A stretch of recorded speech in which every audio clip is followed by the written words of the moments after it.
നിങ്ങൾ എല്ലാവരും പല ആവർത്തി കണ്ടിട്ടുണ്ടാവും. അത് ദൃശ്യങ്ങളിലൂടെ കണ്ടിട്ടുണ്ടാവും, നേരിട്ട് കണ്ടിട്ടുണ്ടാവും. നിങ്ങൾക്ക് നേരിട്ട് എക്സ്പീരിയൻസ് ഉണ്ടാവും, നിങ്ങൾക്ക് അത്തരത്തിലുള്ള അനുഭവങ്ങൾ ഉണ്ടാവും. അങ്ങനെയുള്ള പലരുമില്ലേ? ഈ ഫോട്ടോ, നിങ്ങൾ ഈ കാണുന്ന ഫോട്ടോ, നിങ്ങൾ സ്ക്രീനിൽ കാണുന്ന ഫോട്ടോ നിങ്ങളൊന്ന് ആലോചിച്ച് നോക്കൂ. ഇത്രയും വിദ്യാർത്ഥികൾ ഒരു സഭ നടത്തുന്ന ഒരു ഇൻസ്റ്റിറ്റ്യൂഷനാണ്. ആ ഇൻസ്റ്റിറ്റ്യൂഷനിൽ ഇത്രയും വിദ്യാർത്ഥികൾ വളരെ വ്യക്തമായ യൂണിഫോം അണിഞ്ഞിരിക്കുമ്പോൾ അതിനിടയിൽ തിരുവസ്ത്രം ഇട്ടുകൊണ്ട് ഒരു വിദ്യാർത്ഥി ഇരിക്കുന്നു. ഇത് യൂണിഫോമിന്റെ ഭാഗമല്ലേ? ഇവിടെ യൂണിഫോം വേണ്ടേ? ഇത്തരത്തിലുള്ള ഇത് വെറും ഉദാഹരണം മാത്രമാണ് നിങ്ങൾക്ക് കാണിച്ചത്. ഇത്തരത്തിലുള്ള നിരവധി ആളുകൾ നമ്മുടെ ജീവിതത്തിൽ, നമ്മുടെ ഈ പറയുന്ന സമൂഹത്തിൽ ജീവിക്കുന്നുണ്ട്. ഇവരാരും സ്കൂളുകളിലോ കോളേജുകളിലോ ITIകളിലോ ടീച്ചർ ഇൻസ്റ്റിറ്റ്യൂട്ടുകളിലോ ഒന്നും വരുമ്പോൾ അവിടെ ആർക്കും യൂണിഫോമിന്റെ പ്രശ്നമില്ല. അവിടെ ആർക്കും ഈ പറയുന്ന തുല്യത വേണ്ട. അവിടെ ആർക്കും യൂണിഫോമിറ്റി വേണ്ട.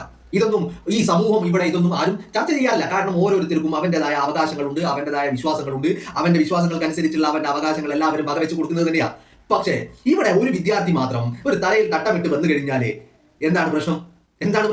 അതിന് മരുന്ന് വേറെയാ. ആ മരുന്ന് എന്തായാലും ഇവിടെ കേരളത്തിൽ ആരും കൊടുക്കേണ്ടി വരില്ല. ഇവർക്കൊക്കെ കിട്ടേണ്ടത് പല ഭാഗങ്ങളിൽ നിന്ന്, ഇന്ത്യയുടെ ഭാഗങ്ങളിൽ നിന്ന് കിട്ടുന്നുണ്ട്, അകത്താകുന്നുണ്ട്, അവസാനം ഇരുന്ന് മോങ്ങുന്നുമുണ്ട്.